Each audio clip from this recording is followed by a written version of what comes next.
আসসালামু আলাইকুম বন্ধুরা। আশা করি আল্লাহর অশেষ রহমতে তোমরা সবাই অনেক ভালো আছো। আজকে আমরা শেখার চেষ্টা করব আমরা কিভাবে একটি প্রজেক্ট ম্যানেজমেন্টের এক্সপেক্টেড টাইমস বের করতে পারি, ভ্যারিয়েন্সেস বের করতে পারি, probability of completion of this project এটা বের করতে পারি, এবং the project completion time given probability এটা বের করতে পারি। Depend on uncertain activity Times, তার মানে এখানে আমাদের অনিশ্চিত কিন্তু কিছু অ্যাক্টিভিটি টাইম দেওয়া থাকবে।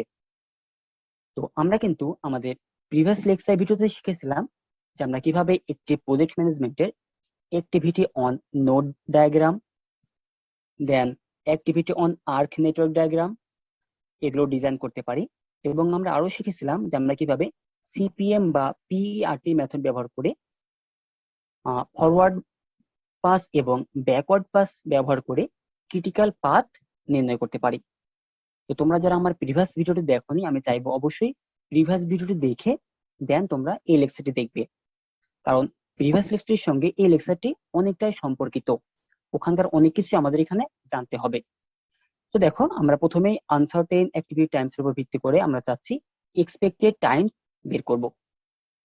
তো ধরে নিলাম এখানে আমাদের একটি প্রজেক্ট দেওয়া আছে, এই প্রজেক্টের কতগুলো অ্যাক্টিভিটি দেওয়া আছে এবং এই অ্যাক্টিভিটি গুলোর প্রেসিডেন্সি অ্যাক্টিভিটি বা ইমিডিয়েট প্রেডিসেসর দেওয়া আছে, এবং প্রত্যেকটি অ্যাক্টিভিটির জন্য optimistic value, most likely value এবং পেসিমিস্টিক ভ্যালু দেওয়া আছে।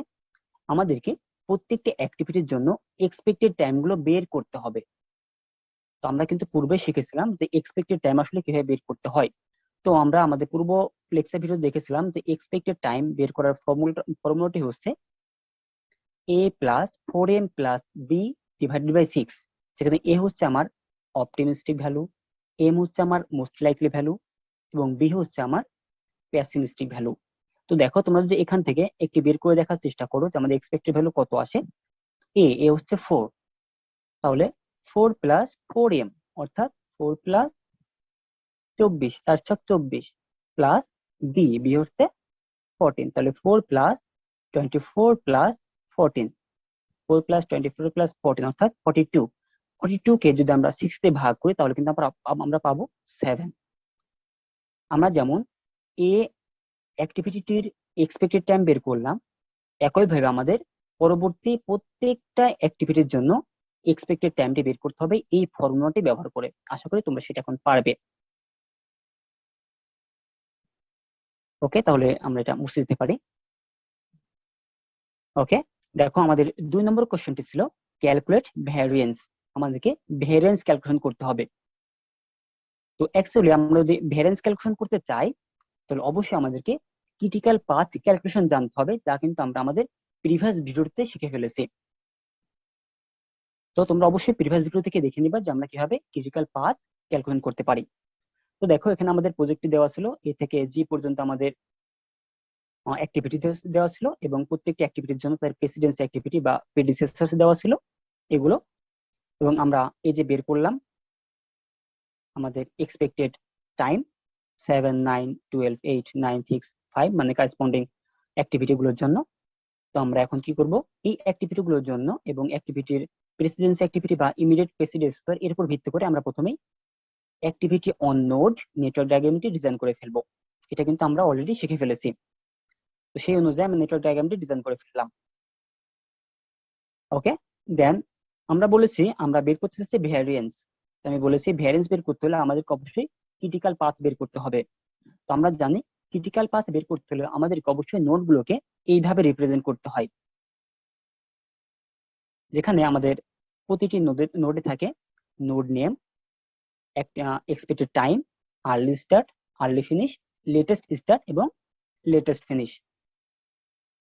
তাহলে আমরা সেই অনুযায়ী আগে যেটা ছিল এটাকে জাস্ট এভাবে ড্র করে ফেললাম। এমন ছিল, আমরা জাস্ট এর পরিবর্তে এভাবে অঙ্কন করছি, বির পরিবর্তে এভাবে অঙ্কন করছি, জাস্ট অঙ্কন করে দিচ্ছি এবং সঙ্গে সঙ্গে এদের এক্সপেক্টেড টাইম দিয়ে দিয়েছি।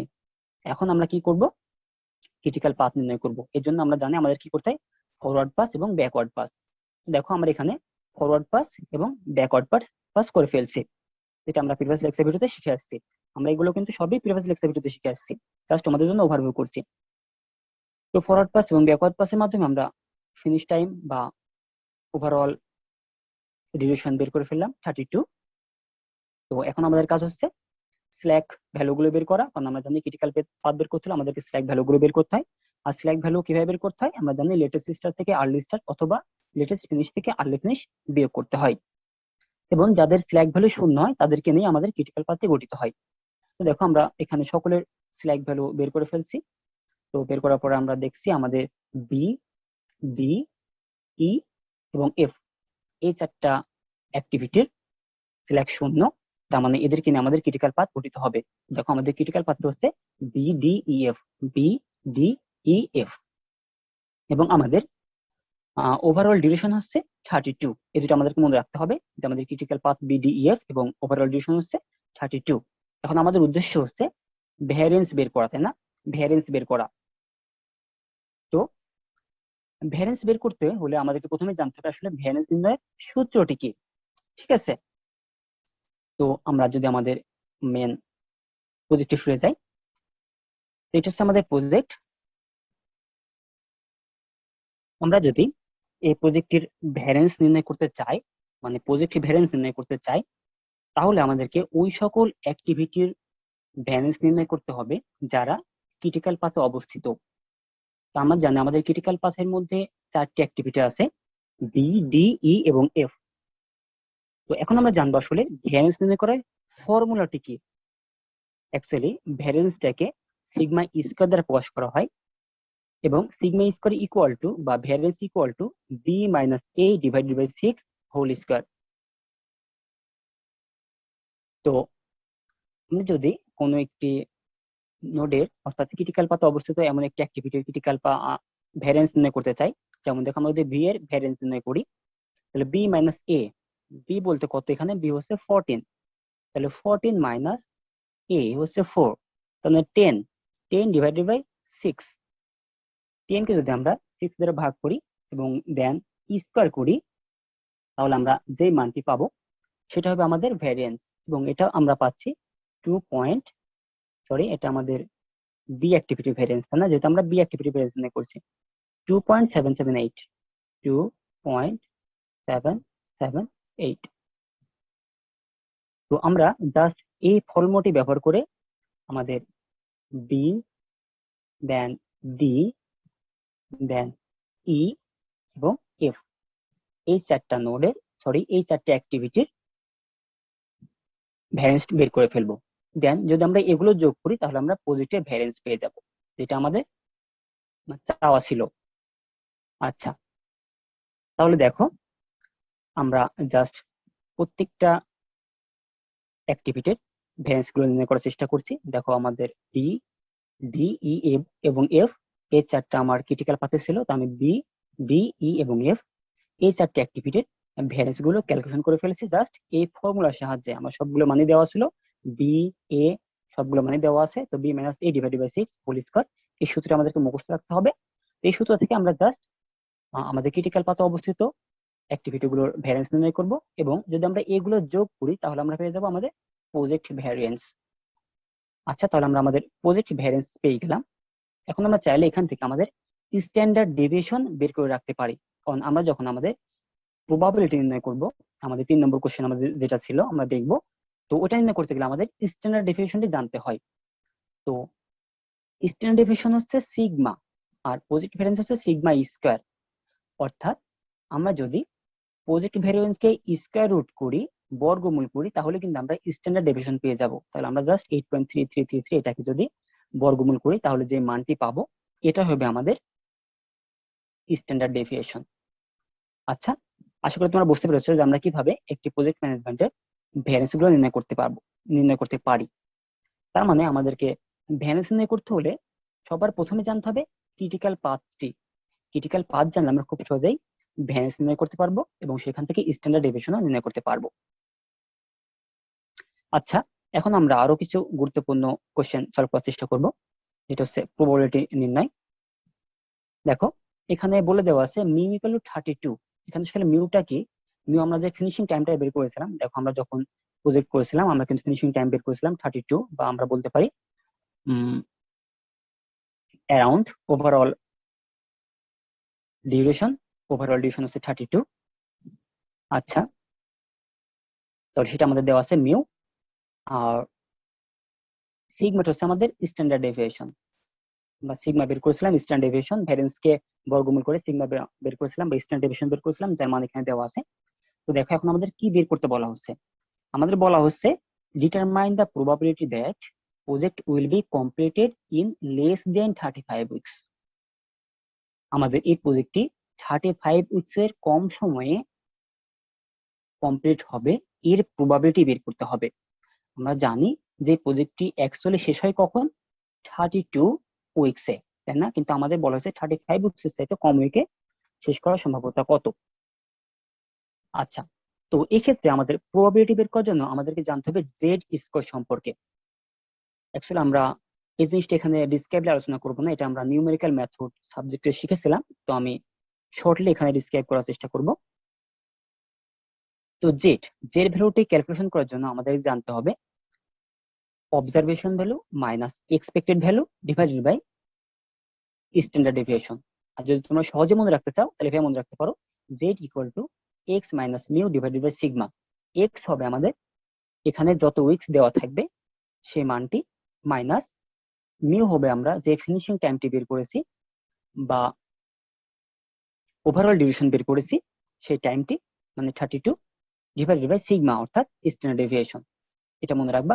তাহলে দেখো আমরা যে প্রথমটার জন্য বের করতে চাই সম্ভাব্যতা, তাহলে আমাদের প্রথমকে জেড এর মান বের করতে হবে। Z equal to x minus mu divided by sigma. X এর মান এখানে দেওয়া আছে 35, তাহলে 35 মাইনাস মিউ এর মান হচ্ছে 32, তাহলে 32 ডিভাইডেড বাই স্ট্যান্ডার্ড ডেভিয়েশন দেওয়া আছে কত, 2.8867, সেই মানটা আমরা বসিয়ে দিলাম। এখান থেকে আমরা পেয়ে যাচ্ছি জেড এর মান 1.04। আচ্ছা, আমরা যদি একটি কার্ভের মাধ্যমে বিষয়টি বোঝার চেষ্টা করি তাহলে বিষয়টি আরো ক্লিয়ার হবে। দেখো এই কার্ভে আমরা ধরে নিলাম এই যে পয়েন্টটি, এই পয়েন্টটিতে আমার জেড এর মান হচ্ছে জেড ইকুয়াল টু 1.04। দেখো আমাদের বলা হয়েছে ইন লেস 35 উইকস, তার মানে 35 এর কম সময় হওয়ার সম্ভাবনা কত। তার মানে আমাদেরকে নির্ণয় করতে হবে probability of Z less than 1.04, কারণ আমরা জেড এর মান পেলাম 1.04, কিন্তু এরা বলেছে যে এর চাইতে কম সময় হওয়ার সম্ভাবনা কত। তার মানে জেড এর মান 1.04 এর চাইতে কম হওয়ার সম্ভাবনা কত। তো দেখো জেড এর মান আছে 1.04, তো এর সাথে কম হওয়ার সম্ভাবনা, তার মানে কি এই লেফট হ্যান্ড সাইডে হবে না সম্ভাবনাটা, অবশ্যই এর বাম দিকে হবে। বা আমরা বলতে পারি এই এরিয়াটুকু, এই কার্ভের এই যে এখান থেকে এই এরিয়াটুকু হচ্ছে আমার, মানে কালার করে এরিয়াটুকু হচ্ছে আমার probability of Z less than 1.04। তো এই প্রবাবিলিটি বের করার জন্য গবেষকরা একটি স্ট্যাটিস্টিক্যাল চার্ট তৈরি করছে। সেই চার্ট থেকে আসলে আমাদের এই প্রবাবিলিটি গুলো বের করতে হবে। আমরা এটা মুখস্থ রাখা আমাদের দ্বারা পসিবল না, অনেক বড় একটি চার্ট। সেই চার্ট থেকে আমাদের বের করতে হবে যে probability of Z less than 1.04। তবে তোমরা এটা সর্বদা মনে রাখবা যে জেড এর প্রবাবিলিটি নির্ণয় করা হয় সর্বদা লেফট সাইড দিকে, ঠিক আছে? মানে 1.04 এর লেফট হ্যান্ড সাইডে যে এরিয়াটুকু আমরা এটুকু ক্যালকুলেশন করতে পারবো, কিন্তু এই রাইট হ্যান্ড সাইডের টুকু যে এরিয়া, এটা আমরা ক্যালকুলেশন করতে পারবো না। ক্যালকুলেশন করবো কিভাবে, আমরা যদি ধরে নিই পুরো এরিয়াটুকু হচ্ছে 1 থেকে এই লেফট হ্যান্ড সাইডটুকু বাদ দিয়ে রাইট হ্যান্ড সাইডটুকু বের করতে পারি। এটা আমরা দেখবো, কিন্তু তার আগে আমরা প্রথমে এটা বের করার চেষ্টা করি যে probability of Z less than 1.04 এর প্রবাবিলিটি কত। তো আমরা স্ট্যাটিস্টিক্যাল চার্ট থেকে এটা বের করার চেষ্টা করবো। তো আমরা এখানে দেখতে পাচ্ছি যেটা ভ্যালু হচ্ছে 1.04 এবং এটা কিন্তু একটি পজিটিভ মান। তো যেটা দুইটা চার্ট আছে, একটা হচ্ছে যেটা পজিটিভ মানের জন্য, আরেকটা হলো নেগেটিভ মানের জন্য। তো আমরা প্রথমে যেহেতু যেটা মান পজিটিভ, আমরা পজিটিভ মানের জন্য চেষ্টা করবো যে আসলে যেটার ভ্যালু কত হয়। তো দেখো এখানে জেড ইকুয়াল টু 1.04, তো এটা হওয়ার সম্ভাবনা আসলে কত, 1.04 আমাদেরকে বের করতে হবে। যেটার ভ্যালু হচ্ছে 1.04। দেখো এটা হচ্ছে পজিটিভ জেড স্কোর, এটা হচ্ছে আমাদের পজিটিভ জেড স্কোর 1.04। তাহলে আমরা খুঁজবো প্রথমে 1, এই যে 1.04 লাগবে, এটা 1.00, এই যে উপরে লেখা আছে 00, এটা হচ্ছে 1.01, 1.02, 1.03, 1.04, এই এই লাইন আমাদের আসতে হবে। এই 0.04 এবং 1 এই দুটো ইন্টারসেকশন হবে কিন্তু 1.04। এদিকে আমাদের 1 দেওয়া আছে আর এদিকে আছে 0.04, তার মানে এই পয়েন্ট হচ্ছে আমার 1.04। তাহলে দেখো যেটা প্রবাবিলিটি 1.04 এর সাথে কম হওয়ার সম্ভাবনা হচ্ছে এই যে এটা 0.8508। একটু মনে রাখো 0.8508। দেখি আমাদের মান ঠিক আছে কিনা, 0.8508। দেখো এই যে এখানে জেড লেস দেন 1.04 এর প্রবাবিলিটি হচ্ছে 0.8508, যা আমরা স্ট্যাটিস্টিক্যাল চার্ট থেকে বের করে ফেললাম। তাহলে কিন্তু আমরা জেনে গেলাম যে যে probability that project will be completed in less than 35 weeks is 0.8508। এটা যদি আমরা পার্সেন্টেজে প্রকাশ করি তাহলে জাস্ট 100 দ্বারা গুণ করতে হবে। আচ্ছা, এখন আমরা বের করব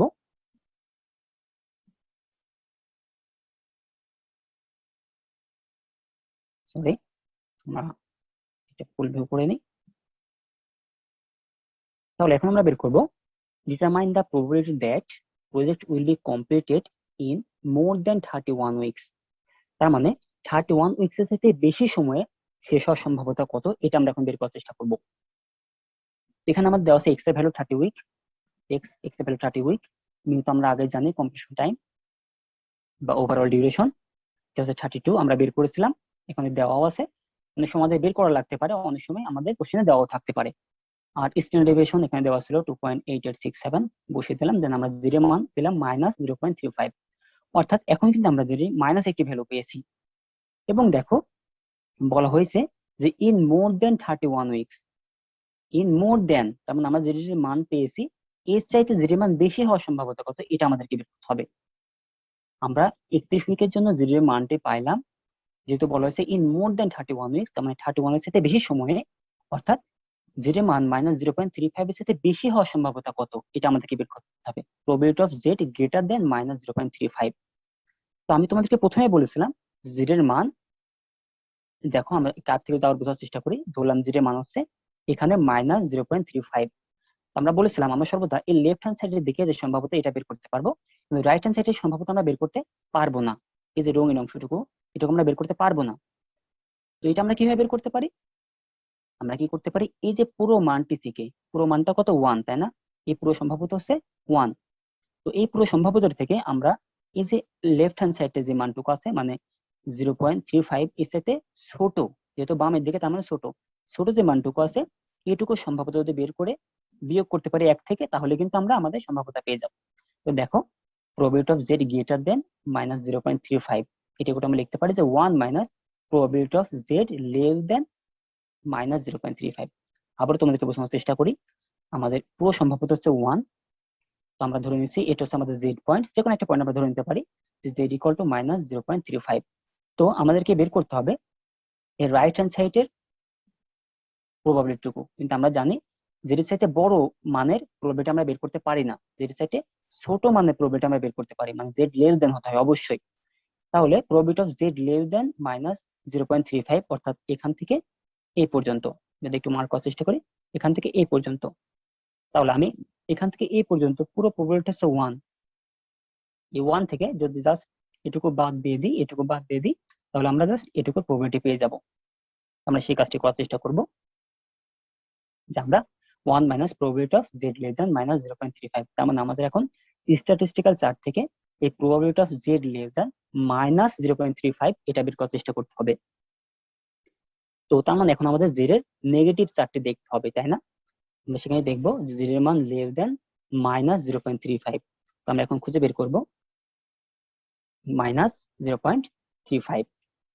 এখন আমরা নেগেটিভ চার্টটি বের করি, এটা হচ্ছে আমাদের যে নেগেটিভ চার্ট। তো আমাদের বের করতে হবে -0.35, -0.35, তো আমাদের 0.3 এখান থেকে বের করতে হবে। এই যে এখানে হচ্ছে আমার 0.3, যদি একটু মার্ক করার চেষ্টা করি, এখানে হচ্ছে 0.3, তো আমরা জানি রাইট থেকে যদি দিকে আগাতে থাকে তাহলে এটা হবে 0.01, সরি 0.310। সরি, তোমাদেরকে আমি আবার স্পষ্ট করে দেখিয়ে দিই।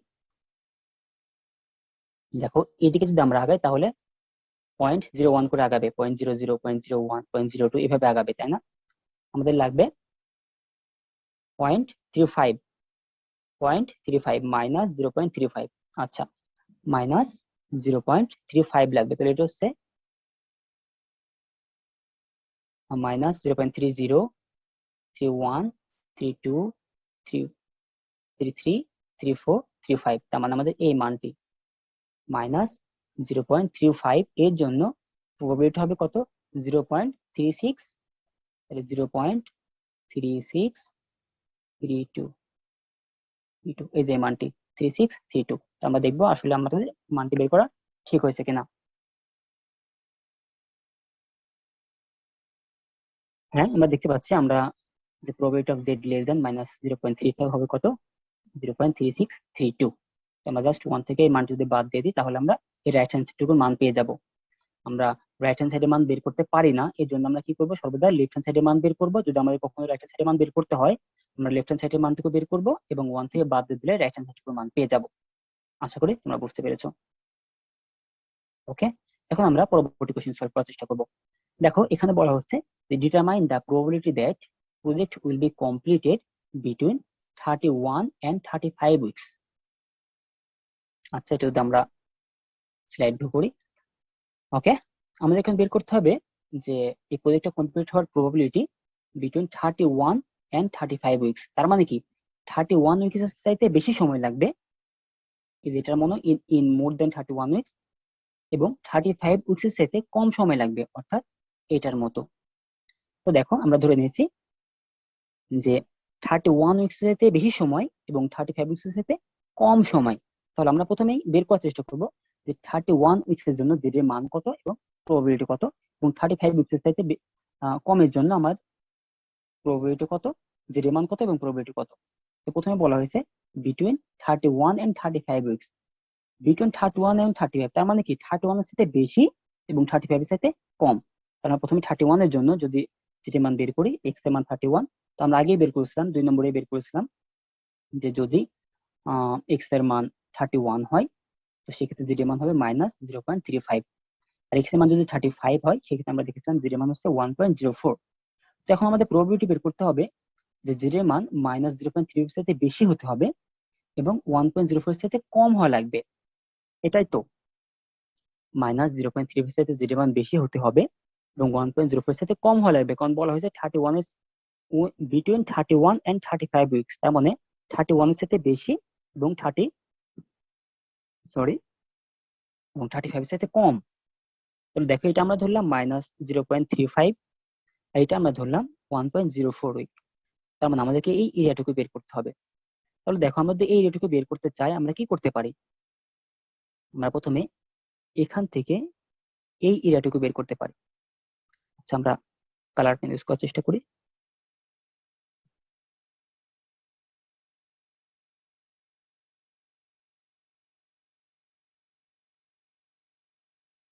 আচ্ছা, আমরা এখান থেকে এই যে এইটুকু যে প্রবাবিলিটি, তাহলে এইটুকু কিভাবে বের করা যায় বলতো, probability of Z less than 1.04, তাই না?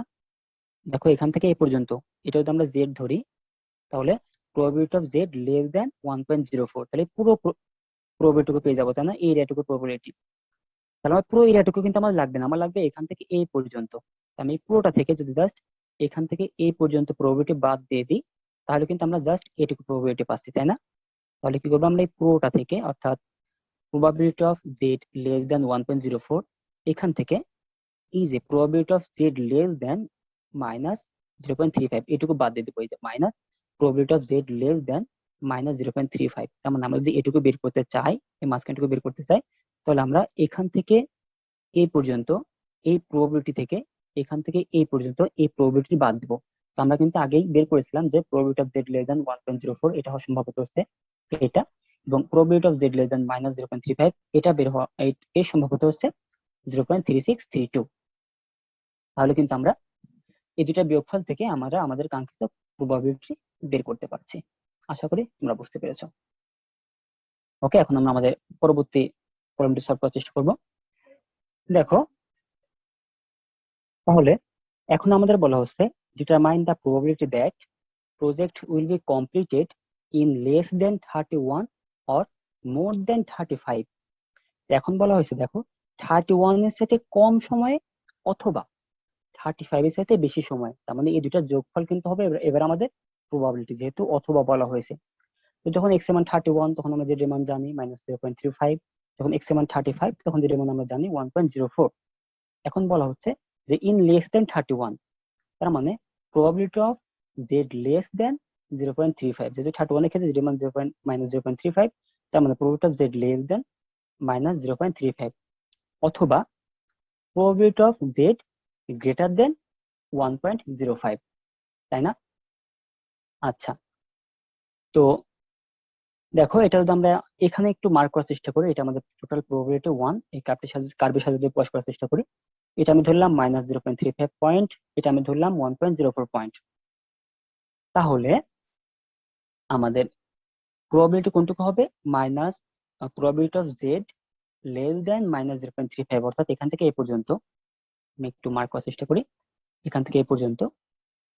আবার probability of Z greater than 1.04, তার মানে এখান থেকে এই পর্যন্ত। তো দেখো আমরা যদি জাস্ট এই মাঝখানেটুকু বাদ দিতে পারি তাহলে কিন্তু আমরা এই এটুকুর এবং এটুকুর এই দুইটা প্রবাবিলিটির যোগফল পেয়ে যাব, অর্থাৎ টোটাল প্রবাবিলিটি কিন্তু পেয়ে যাব।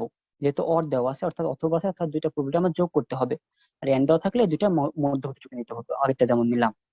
তাহলে মাঝখানেটুকু বাদ দিলেই কিন্তু আমরা এই দুইটার প্রবাবিলিটি পেয়ে যাব, তাই না? আচ্ছা, আমরা কি আগেরটাতে মাঝখানেটুকু বের করেছিলাম? দেখো তো, আমরা কিন্তু আগের বার এই যে মাঝখানেটুকু বের করেছিলাম, কত হয়েছিল আমাদের? 0.4876, তাই না? তাহলে এখন যদি আমরা জাস্ট 1 থেকে 0.4876 অর্থাৎ এই মাঝখানের প্রবাবিলিটি বাদ দিয়ে দিই, তাহলে কিন্তু আমরা এই অংশ এবং এই অংশের প্রবাবিলিটি পেয়ে যাব। অথবা তোমরা যদি নতুন ভাবে করতে চাও তাহলে কিভাবে করতে পারো? দেখো, তোমরা জাস্ট কি করবা, এই যে, আচ্ছা আমি মার্ক করার চেষ্টা করি তোমাদের বুঝতে সুবিধা হবে। এখান থেকে এই পর্যন্ত প্রবাবিলিটি বের করব, অর্থাৎ probability of Z less than 1.04, সেটা কিন্তু আমরা প্রথমেই বের করেছিলাম যে probability of Z less than 1.04 হচ্ছে 0.8508, এটা বের করেছিলাম। তো এখান থেকে আমরা জাস্ট এটুকু বাদ দিয়ে দিই, যেটুকু probability of Z less than -0.35, এটা কিন্তু আমরা বের করেছিলাম, তাই না? যেখানে আমরা এটাও বের করেছিলাম যে 0.3632। তো এখান থেকে এটা বাদ দিলেও কিন্তু আমরা এটা পেয়ে যাচ্ছে 0.4876। তো আমাদের বাদ দেওয়ার দরকার নেই, আমরা যেহেতু 3 নম্বরে করে ফেলছি, আমাদের এখন আর নতুন করে করার দরকার নেই। আমরা ওখান থেকে জাস্ট যে 0.4876 যেটা মাঝখানেটুকু পেয়েছিলাম, 1 থেকে এটা বাদ দিয়ে দিলে কিন্তু আমরা এই দুই সাইডের প্রবাবিলিটি যোগফল পেয়ে যাচ্ছি। আশা করি তোমরা বুঝতে পেরেছো। ওকে, তাহলে এখন আমরা দেখব যে আমাদের এতক্ষণ দেওয়া ছিল কমপ্লিশন টাইম, মানে অবজারভেশন কমপ্লিশন টাইম, মানে তো আমরা বের করতেছিলাম প্রবাবিলিটি, কিন্তু এখন আমাদের প্রবাবিলিটি দেওয়া আছে 90%, আমাদেরকে কমপ্লিশন টাইমটি বের করতে হবে। দেখো, সঙ্গে প্রবাবিলিটির সঙ্গে আরো আমাদের যে ফিনিশিং টাইম বা ওভারঅল ডিউরেশন, আমাদের স্ট্যান্ডার্ড ডেভিয়েশন, এই ভ্যালুগুলো দেওয়া আছে, সঙ্গে আমাদের প্রবাবিলিটি দেওয়া আছে। তো আমাদেরকে এখন বের করতে হবে যে আমরা কত সময়ের মধ্যে এটা কমপ্লিট করতে পারবো।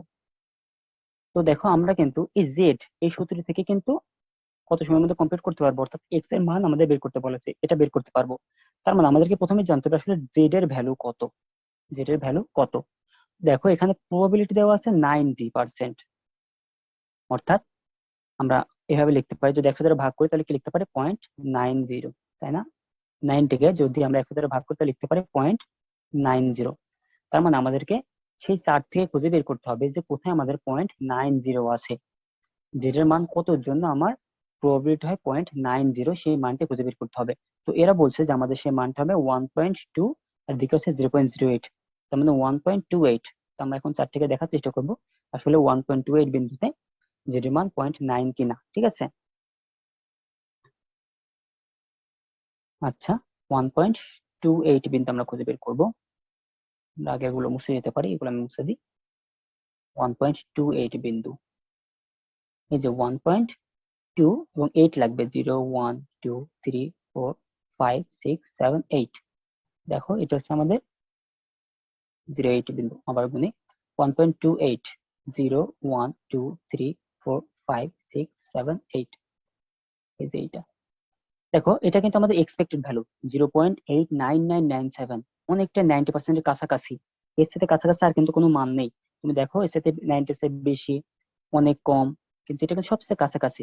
0.0003 কম, খুবই কম, মানে 0.90% খুবই কাছাকাছি, বা 0.9 এর খুবই কাছাকাছি। তার মানে আমরা 1.28 এই ভ্যালুটি নিতে পারি, কারণ এই ভ্যালুর জন্য আমাদের সম্ভাবত হচ্ছে 90% বা 0.9। আচ্ছা, তাহলে এখন যদি আমরা আমাদের মেইন টাস্কে ফিরে আসি, তো দেখো, তাহলে আমরা কিন্তু জিরো মান পেয়ে গেলাম, তো 1.2 0.8 হবে, কারণ এখানে আমাদের 0 মান প্লাস 0.9 এর কাছাকাছি 0.8997, তাহলে যেটা মান আমরা স্ট্যাটিস্টিক্যাল চার্ট থেকে বের করে ফেললাম। এখানে আমি যেটা মান বসিয়ে দেবো, যেটা মান বসিয়ে জাস্ট যেটা মান 1.28, এক্স এর মানটি বের করবো। মিউর মান জানি, সিগমার মান জানি, এক্স এর মানটি বের করে ফেললাম। আশা করি তোমরা বুঝতে পেরেছো। তো আমার লেকচার ভিডিও যদি তোমাদের ভালো লেগে থাকে তো অবশ্যই আমার চ্যানেলটিকে সাবস্ক্রাইব করবে। আমার ভিডিওটি অবশ্যই লাইক, শেয়ার এবং বন্ধুদের সঙ্গে লাইক, কমেন্ট এবং বন্ধুদের সঙ্গে শেয়ার করবে। এবং তোমাদের যে কোনো প্রবলেম আমার সঙ্গে শেয়ার করার জন্য আমার ফেসবুক পেজ এবং Facebook group CSC family join হতে পারো। আমি আমার ফেসবুক পেজ এবং ফেসবুক গ্রুপের লিংক ডিসক্রিপশন বক্সে দিয়ে দেবো। এতক্ষণ আমার সঙ্গে থাকার জন্য ধন্যবাদ। আল্লাহ হাফেজ।